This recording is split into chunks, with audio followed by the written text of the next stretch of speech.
What is the best collateral to put up for bail bonds? The best collateral is an issue of value. What is the type of collateral which will legally allow the bail insurance agent to pay the court in the event of forfeiture by the bailee? First question is, what is collateral? Collateral is anything of value which the surety or the person being bailed out of jail offers as in place of in the event of default. The gold standard is usually cash money. The question is of liquidity. How fast can that security be placed and converted into cash to pay the court? The bail agent may rapidly pay the court the bail amount and any court costs in the event of a bail forfeiture, or commonly referred to as a bail skip date, with cash. Cash money has its challenges. Cash can be mandated to be forfeited to the court. The district attorney may argue that the funds which were placed in security were generated from illegal means.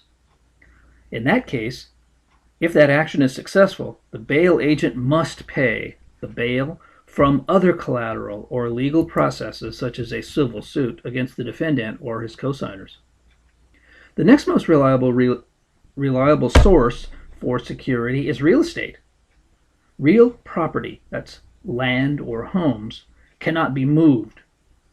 A free and clear property can be transferred to the bail agent in the way of a deed, so that in the event of foreclosure or forfeiture, the bail agent can sell the property for value and pay the court. The general rule of thumb here is that the property must be valued at least twice the value of the bail bond. For example, for a $100,000 bail, the general rule of thumb is to secure collateral for at least $200,000 of value on the real estate. The bail agent may obtain a lien interest on the property. Many homes have first trust, deeds of trust, or mortgages on the property.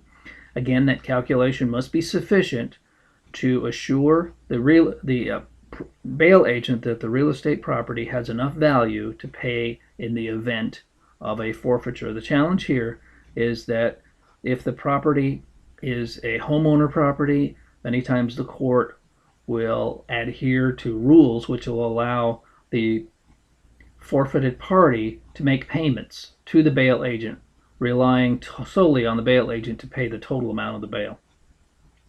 A title search must be performed on any real property to assure ownership, and other legal issues do not interfere with the bail agent's interest in the property. Automobile, boat, aircraft titles are often used as security for bail bond insurance policies. This is a hazardous form of collateral, as the title may be previously encumbered or even flawed, or even a fraud. In that case of accepting an automobile or an aircraft or a boat, the vehicle may be hidden or the title changed prior to the bail agent obtaining it and selling it to meet the court's demands. There's also a question on value, particularly with automobiles. What is the actual value? And many times an automobile simply does not have the inherent value to securitize a bail insurance policy. Most bail agents, although who do use vehicle titles, require a title search from the Motor Vehicle Administration as well as possession of the vehicle prior to the use of this type of collateral. It's a bit of a challenge for a lot of people who are bailed out to have their primary vehicle held in possession by the bail agent. Another form of collateral is a surety personal signature. This means that the cosigner signs a document, which means that if that bailee does not make all their court appearances, that they will pay the full amount of the debt without any collateral. It's a very risky proposition, since the cosigner is putting their good faith, their good name, and creditworthiness against the risk of loss to the bail agent. Other collateral which many bail agents accept are diamond rings, guitars, drums, paintings, and other types of personal property. The challenge here is valuation and the ability to generate rapid cash to satisfy the court judgment. With the issue of collateral, there are two questions.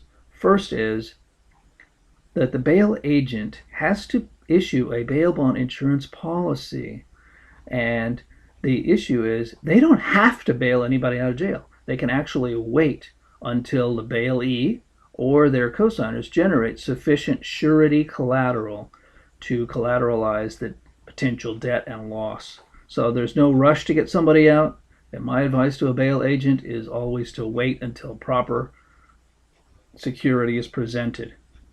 Another thing that's particularly interesting about collateral is that many courts require payment after forfeiture after X number of days.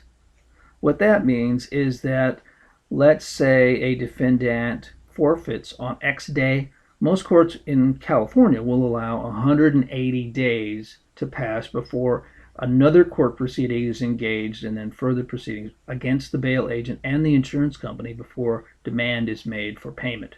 If demand is not satisfied, then that agency's license in that court jurisdiction will be forfeited. They can no longer write any more bail, and then potentially the insurance company's bails or bonds will no longer be accepted in that jurisdiction as well.